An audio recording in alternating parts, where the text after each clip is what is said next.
ಪ್ರತಿ ಕ್ಷಣನೂ ಇವತ್ತು ಕೊರಗುವಂಥ ಸ್ಥಿತಿನಲ್ಲಿ ಏನು ಬಂದಿದ್ದೀವಿ, ಇದಕ್ಕೆ ಆ್ಯಕ್ಚುಲಿ ಕಾರಣ ಯಾರು? ಯಾವುದೋ ಒಂದು ಉದ್ದೇಶಕ್ಕೆ ನಾವು ಕೊರಗ್ತಾ ಇರ್ತೀವಿ ಅಂದ್ಕೊಳ್ಳೋಣ. ಆ ಕೊರಗ್ತಾ ಇರೋದಕ್ಕೆ, ಈ ಪರಿಸ್ಥಿತಿಗೆ ಕಾರಣ ಯಾರು? ಇದು ದೊಡ್ಡ ಕ್ವಶನ್ ಮಾರ್ಕ್ ಇದೆ ಆ್ಯಕ್ಚುಲಿ. ಅವರಿಂದ ನಾನು ಹಿಂಗಾಗೋದೆ, ನನ್ನ ಲೈಫಲ್ಲಿ ಅವ್ರು ನನ್ನ ಬಳಸ್ಕೊಂಡ್ರು, ಇದೆಲ್ಲ ನಾವು ಹೇಳ್ತೀವಿ ಯಾರ್ದೋ ಹತ್ರ, ಅದು ಅಂದ್ಕೊಳ್ತೀವಿ. ಬಟ್ ನಿಜವಾಗ್ಲೂ ಕಾರಣಕರ್ತರು ಯಾರು? ನಮ್ಮ ಪರಿಸ್ಥಿತಿಗೆ, ನಮ್ಮ ಏನು ಕೊರಗ್ತಾ ಇದ್ದೀವಿ, ಲೈಫ್ ಬೇಡ ಅಂತ ಇದ್ದೀವಿ, ಆ ಪರಿಸ್ಥಿತಿಗೆ ನಿಜವಾಗ್ಲೂ ಯಾರು ಕಾರಣ? ಅದು ನೋಡುವ. ಅದಕ್ಕಿಂತ ಮುಂಚೆ ಫಸ್ಟ್ ಟೈಮ್ ನಮ್ಮ ಚಾನಲ್ ನೋಡ್ತಾ ಇದ್ದಾರೆ, ಸಬ್ಸ್ಕ್ರೈಬ್ ಮಾಡಿ, ಸಪೋರ್ಟ್ ಮಾಡಿ. ಆ್ಯಂಡ್ ಕೌನ್ಸಿಲಿಂಗ್ ಬೇಕಾ, ಸ್ಕ್ರೀನ್ ಮೇಲೆ ನಂಬರ್ ಬರ್ತಾ ಇದೆ, ಸೊ ಕಾಂಟ್ಯಾಕ್ಟ್ ಮಾಡ್ಬೋದು. ಬಟ್ ಚಾರ್ಜಸ್ ಇರುತ್ತೆ ಕೌನ್ಸಿಲಿಂಗ್. ಓಕೆ, ಫಸ್ಟ್ ಪಾಯಿಂಟ್ ಏನಂತ ಹೇಳಿದ್ರೆ, ಯಾರು ಈ ಪರಿಸ್ಥಿತಿ ಕಾರಣ ಅಂತ ಹೇಳಿದ್ರೆ, ನಿಮ್ಮನ್ನು ಬಳಸ್ಕೊಂಡವ್ರಂತೂ ಅಲ್ವೇ ಇಲ್ಲ. ಬಳಸ್ಕೊಂಡವ್ರು ಹೆಂಗೆ ಆಗಕ್ಕೆ ಸಾಧ್ಯ? ಪರಿಸ್ಥಿತಿ ಕಾರಣ. ಆ ಬಳಸ್ಕೊಳ್ಳೋಕ್ಕೆ ಕನೆಕ್ಟ್ ಆಗಿ ನೀವು ಒಪ್ಕೊಂಡು ಅವರೊಟ್ಟಿಗೆ ಹೋದ್ರಲ್ಲ, ಅದಕ್ಕೆ ನೀವು ಕಾರಣಕರ್ತರು. ಎಲ್ಲೋ ಒಂದು ಕಡೆ ನಿಮ್ಮ ಮಿಸ್ಟೇಕ್ಸ್ ನಿಮ್ದಿರತ್ತೆ. ನೀವು ಯಾಮಾರಿದಾಗ ಇನ್ನೊಬ್ಬ ವ್ಯಕ್ತಿ ನಿಮ್ಮನ್ನು ಯಾಮಾರಿಸೋಕ್ಕೆ ಸಾಧ್ಯ? ನಂಬಿದ್ದೇ ನಿಮ್ಮ ತಪ್ಪು. ಹಂಗಾದ್ರೆ ನಂಬಿಕೆ ವಿಶ್ವಾಸದಿಂದ ಇರಬಾರ್ದ? ಇಲ್ಲ, ನಾನು ಇರಬಾರ್ದು ಅಂತ ಹೇಳ್ತಿಲ್ಲ.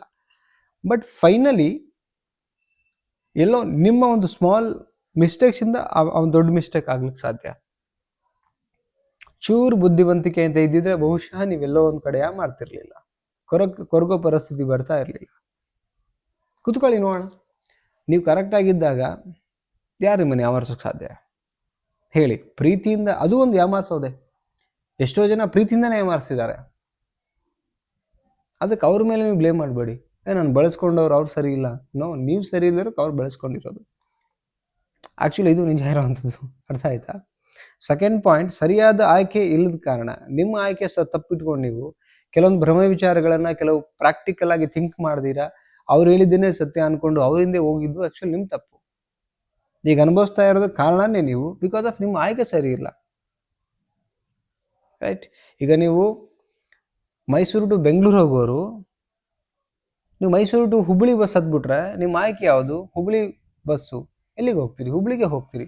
ಆಯ್ಕೆಯಲ್ಲಿ ತಪ್ಪಾದಾಗ ನೀವು ಆಯ್ಕೆ ಪ್ರಕಾರನೇ ನಿಮ್ಮದು ದಿಕ್ಕು ಸಾಕ್ತಾ ಇರತ್ತೆ.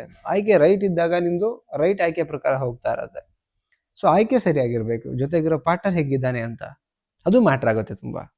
ಓಕೆ, ಸೊ ನೆಕ್ಸ್ಟ್ ಪಾಯಿಂಟ್ ಏನಂದರೆ, ಭ್ರಮೆಯಿಂದ ಆಚೆ ಬಾರದ ಕಾರಣ. ಎಷ್ಟೋ ಜನ ಅವ್ರು ಆ್ಯಕ್ಚುಲಿ ಇಂಡಿಕೇಟ್ ಮಾಡ್ತಿರ್ತಾರೆ, ಅವ್ರು ನಿಮ್ಗೆ ಇಂಡೈರೆಕ್ಟ್ಲಿ ಹೇಳ್ತಿರ್ತಾರೆ, ನಾನು ನಿಮ್ಮ ಜೊತೆ ತುಂಬ ಜಾಸ್ತಿ ಇರಲ್ಲ, ಅಥವಾ ಟೈಮ್ ಪಾಸ್ ಆಗಿ ತಗೊಂಡಿದ್ದೀನಿ, ನನ್ನ ಲವ್ ಅಲ್ವೇ ಇಲ್ಲ, ನಂದು ಟ್ರೂ ಅಲ್ವೇ ಇಲ್ಲ ರಿಲೇಷನ್ಶಿಪ್ ಅಂತ ಅವ್ರು ಇಂಡೈರೆಕ್ಟ್ಲಿ ನಿಮಗೆ ಸೂಚನೆ ಕೊಡ್ತಿರ್ತಾರೆ. ಬಟ್ ಅಷ್ಟು ಅತಿಯಾಗಿ ಹಚ್ಕೊಂಡಿದ್ದು ಯಾರು ತಪ್ಪು? ನಿಮ್ಮ ತಪ್ಪು, ನಿಮ್ಮದು ಮಿಸ್ಟೇಕ್ಸ್. ಆವಾಗಲೇ ಅರ್ಥ ಮಾಡ್ಕೊಂಡು ಆಚೆ ಬಂದ್ಬಿಡ್ಬೇಕು. ನಮ್ಮ ಬಾಡಿ ಕೆಲವೊಂದ್ಸಲ ಇಂಡಿಕೇಟ್ ಮಾಡುತ್ತೆ.